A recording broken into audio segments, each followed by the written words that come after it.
Hello,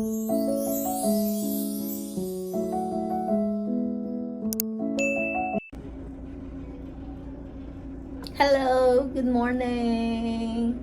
So, kakagising ko lang. So, wala yung asawa ko. Pumasok. So, ako lang. Ako na naman. Ako, me, myself, and I. Yeah, that's life. Yan ang buhay ko dito sa America. Okay. So, may chichika ako sa inyo. So, 2 days ago,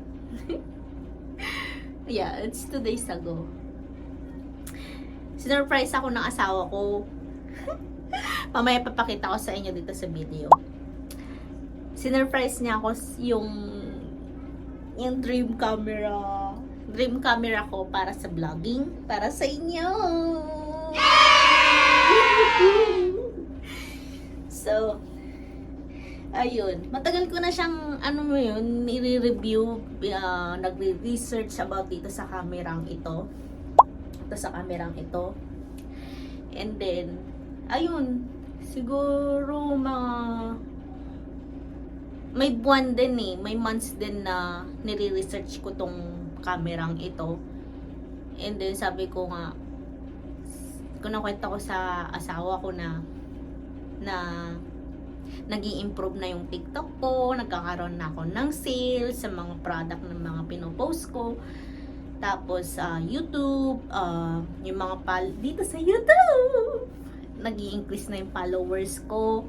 So thank you for everyone for subscribing and watching my video. Thank you sa inyong lahat. hindi dahil sa inyo hindi to mabibili.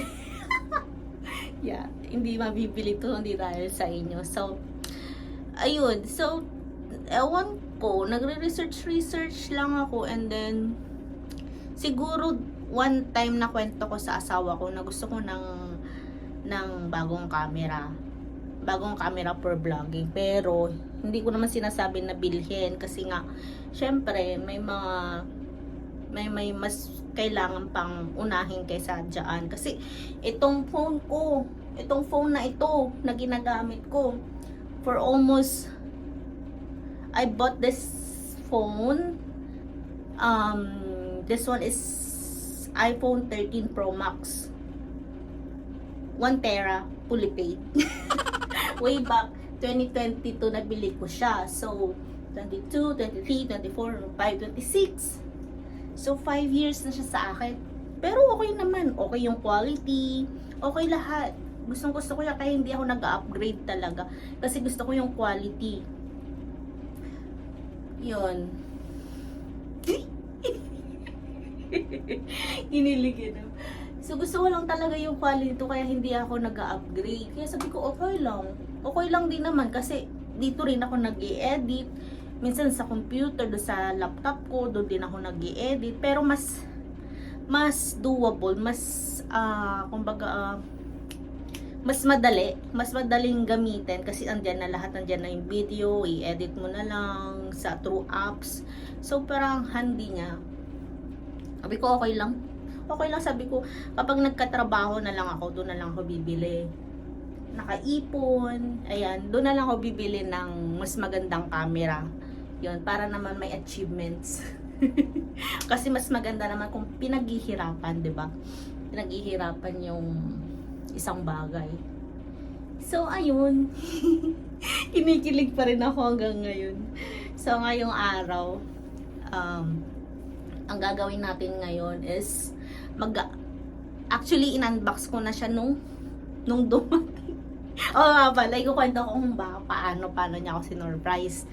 So, that is Friday hapon, yun, mga 2 p.m. ganyan. So, ano ba yun?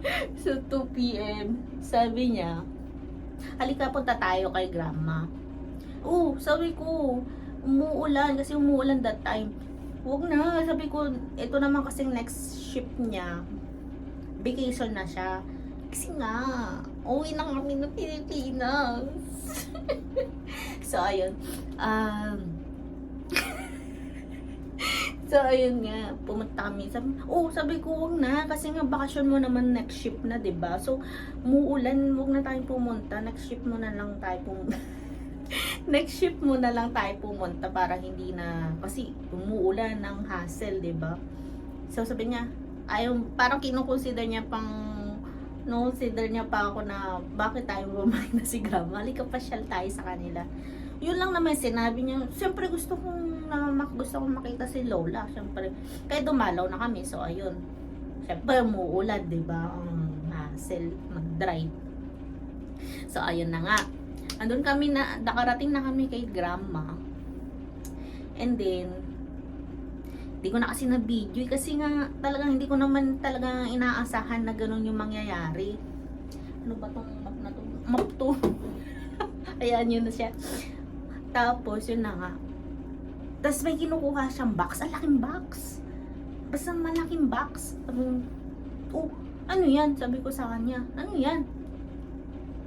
Basta, binubuksan niya. So, ando siya sa may kusina, binubuksan niya. Eh, ako, dadma, nakikipagkwentuhan ako kay na Lola. Tapos, inabot niya sa akin yung pangalawang box. Kasi yung box na yun, may box pa sa loob, diba? Binuksan niya yun. Tapos inabot niya sa akin,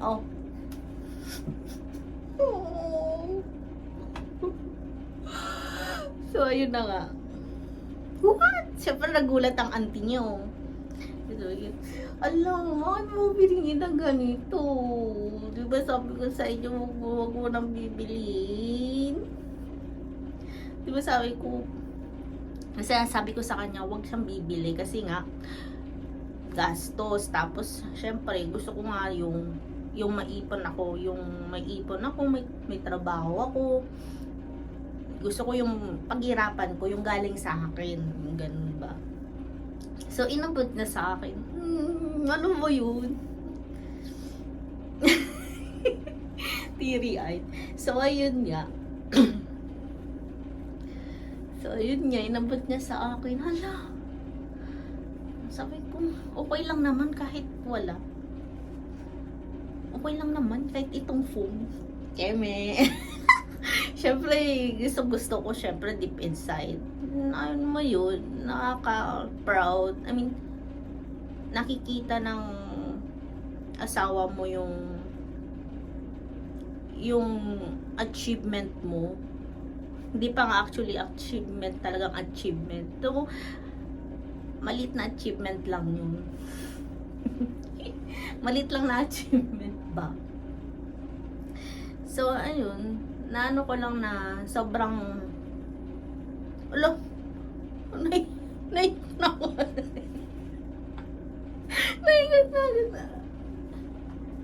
mo yun? Tika, suot ko wala to. Sobrang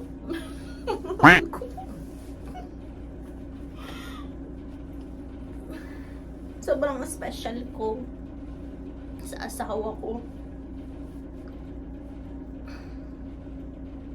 I feel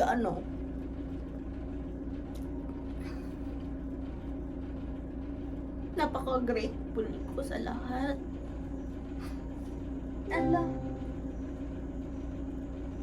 Papasalamat ako sa kanya. Lagi ko siyang pinagdadasal lagi. Ganyan.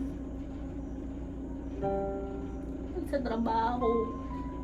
Kasi nga yung trabaho niya, hindi lang basta-basta. Kasi every time sa shift niya, syempre delikado lagi. Kaya pinag-pray ko. Tapos, syempre, alam mo yun, hanggang ngayon. So, 1 year na ako dito sa Amerika na ganito yung routine ko.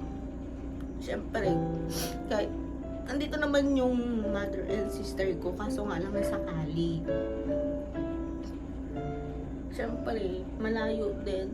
Tapos, Siyempre, iniisip ko din naman, gusto ko din naman mag-stay doon. Kaso nga lang, siyempre, alam mo yun, may asawa na tayo.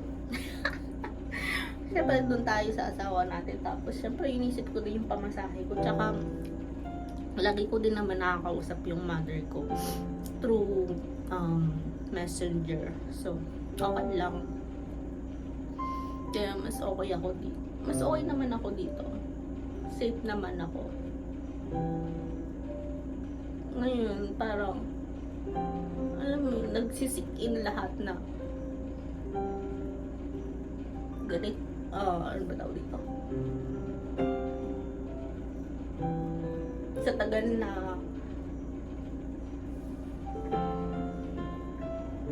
na mag-isa yung nasawa ko, yung wala pa ako dito, mag-isa lang siya dito, ganito yung routine niya.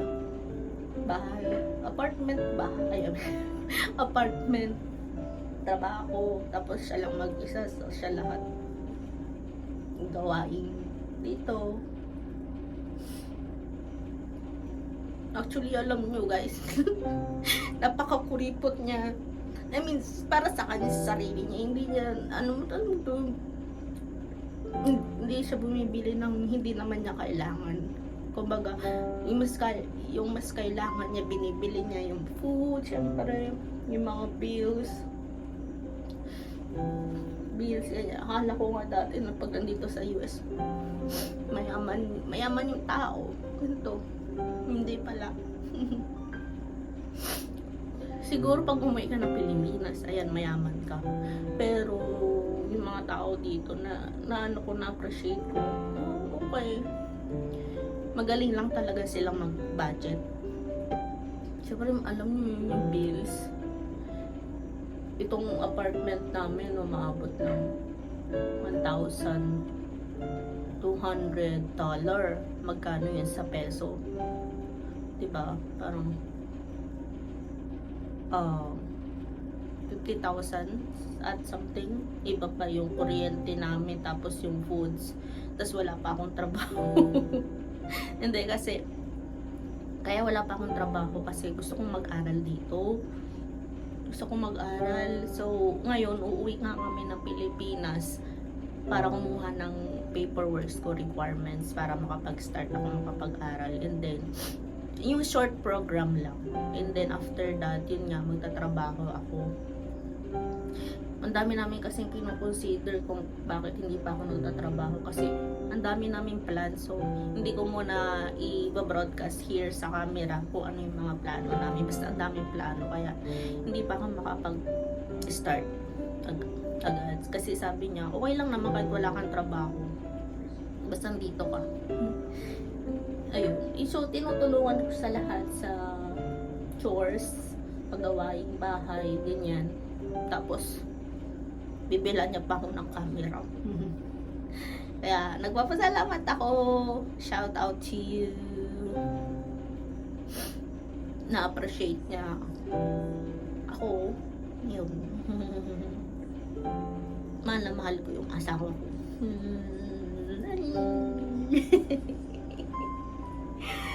So, ayun.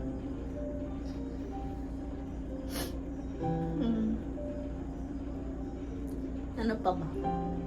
Basta napaka-grateful ko sa lahat. Napaka-grateful ko. Tapos bibilhan pa ako ng camera, diba? Ayun, tama na yung crying lady. So, ayun nga, mag-iilamos tayo. So, ngayong araw na to, so, ayun lang nga. Papakita ko dito yung unboxing video ng camera. And then, ang gagawin natin, mag-start tayo mag-pack sa mga maleta kasi uwi tayo ng Pilipinas. Okay, mag-ilamas muna ako. Napakaiyakin. Tingnan, ayusin ko nga itong tripod ko. Mag-ilamas tayo.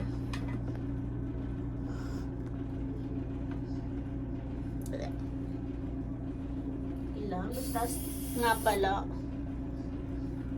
maglilinis din ako ngayon. Kasi nga bukas nandito na siya. Tapos muna tayo.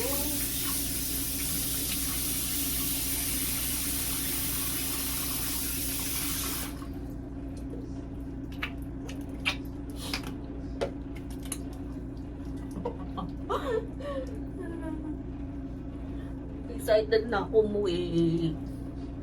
Alam mo yun, after 1 year, kahit saglit lang yung bisita namin sa Pilipinas. Okay lang, basta makita ko yung family ko sa Pinas. Tapos may mga, yun nga, paperworks, mag-aasikaso ako.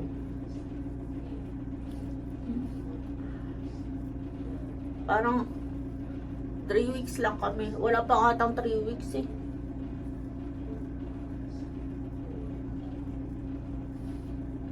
So, ganyan lang siya. Hindi siya mabula. Ganyan lang. For sensitive skin. Oo, dito gumaling yung yung pimples. Mga pimple ko. Lagi na gamit ko.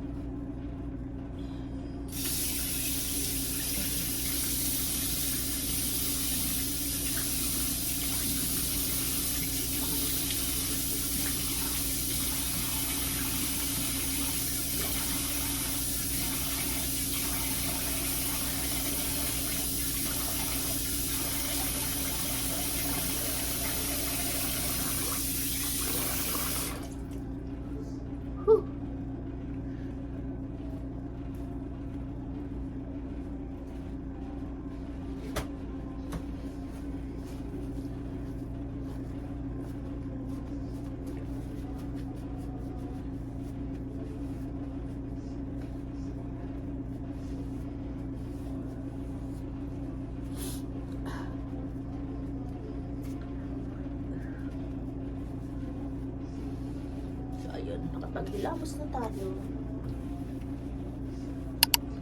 So, ayan na nga. Ayan na yung pake natin. Actually, 4 yan. Tagdalawa kami ng asawa ko. Tagdalawa kami ng maleta. Ayan. So, mag-start na ako. Lalo na yung mga pasalubong natin. Pasalubong natin. Ayan. Yan, cookie. Masarap yan. Cookie butter. Masarap yan. Yun. Matutuwa na naman yung pamilya ko sa Pilipinas. So, mag-start na ako mag-pack. Okay.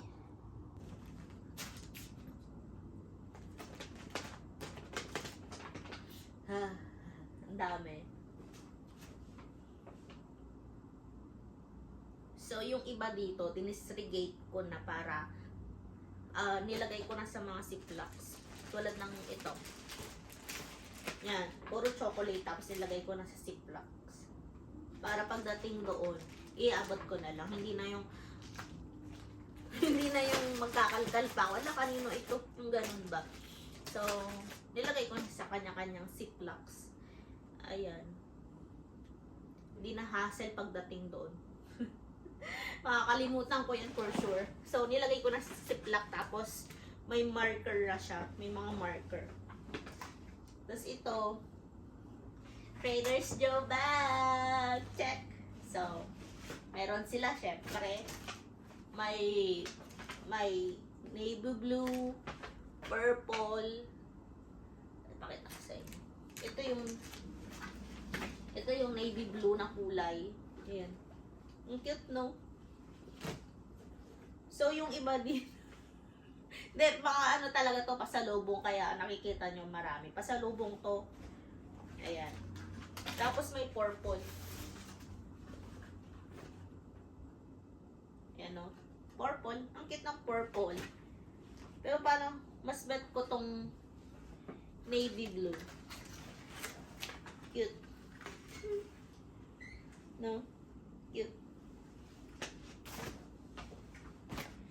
Tapos, ay, ito rin pala. Ito, cute din, no? Kasi gusto ko yung yellow. Favorite color ko yan, yellow. Ang cute. Ang cute niya. So, yan. Ang cute. So, ayan, baliktara siya. Cheese, adventure, cheese, experience. Ang cute. So, ayusin natin lahat yan. Ayusin natin lahat. Tapos nga pala, nung pumunta kami ng Chicago, sobrang dami kasi. Sobrang dami kasi. So, yung iba ibibigay ko nga sa pamilya ko sa Pilipinas. Yan, naka-disregate na rin to. Kung kanino.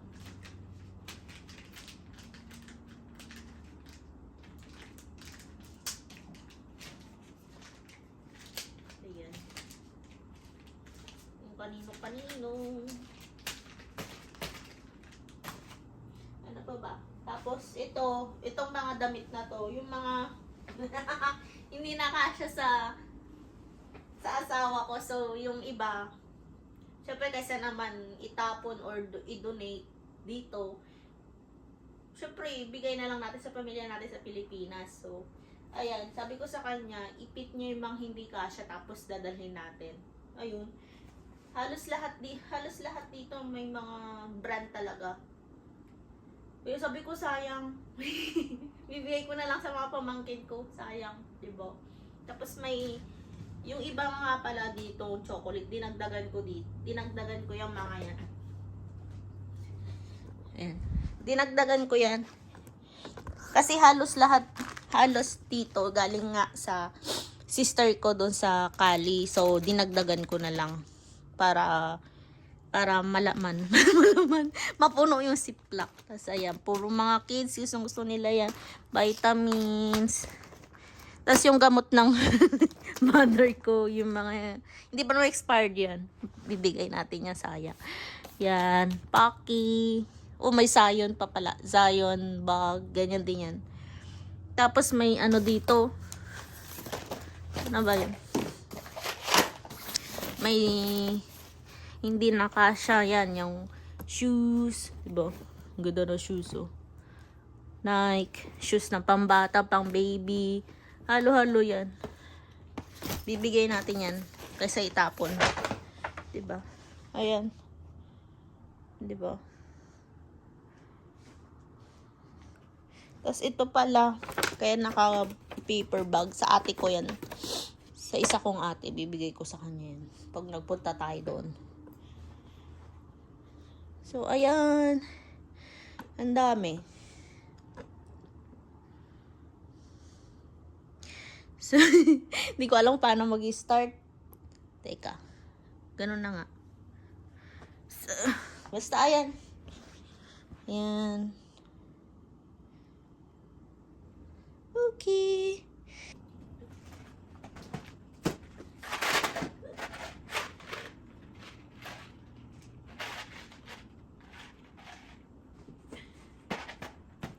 The lucky one.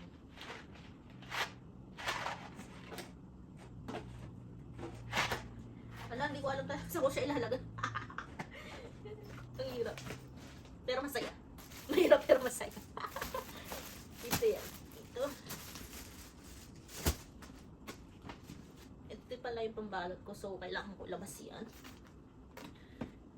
Wala, bakit ang bango na agad? May package. Ay, may pambata. Pang girl.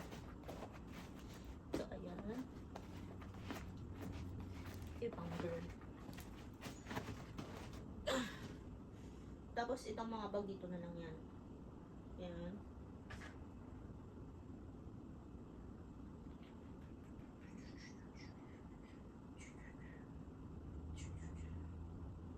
Ala, nakatamad. Hinititigan ko lang sila.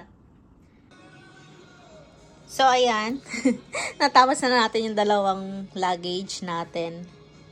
Hindi naman yan sobra ng 23 kilogram. kg. Hindi naman sobra yan, I'm sure. Ito na lang yung magdadala ako ng konting damit. Konting damit ko. Yun lang. And then yung pang-apat is yung kay Chu. Mamaya ayusin ko na yung isa niyang maleta. So, ayan ang aming maleta. Okay. Thank you for watching for today's video. Don't forget to like and subscribe to my YouTube channel. Thank you for watching, for always watching. Bye!